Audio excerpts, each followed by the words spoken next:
Hazır internet деген нәрсені жаман жолға қолданып алдық. Бирөө чыгат, аны билип билбей комментарийлер жазат. Бир туғандар, заводто бир бычақты жазағанда, аны барып туруп кишини өлтүр деп жазабайт.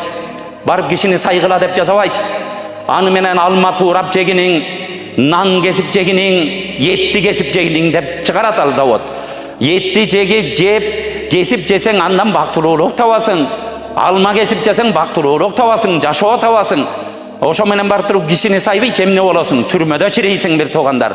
Бул мисал.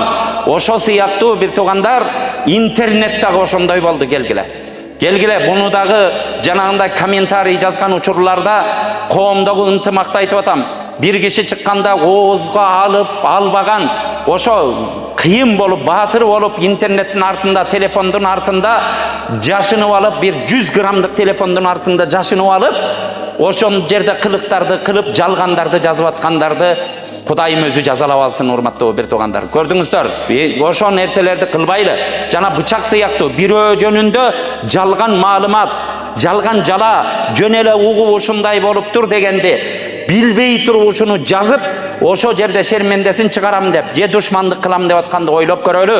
Карасаңыздар, бычак менен бир адамды кээ бирөө өлтүрө саят.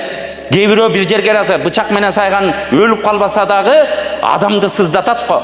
Ошо сыяктуу сыздатып атасыздар.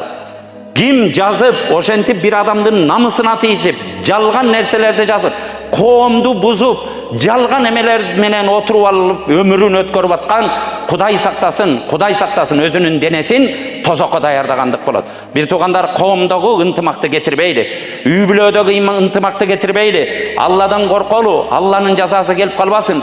Коомду бузган адам сөзсүз ошонун бир жазасын көрөт. Өзүнүн баласынан ажырап калбасын. Баласы эртең ата дебей койбосун.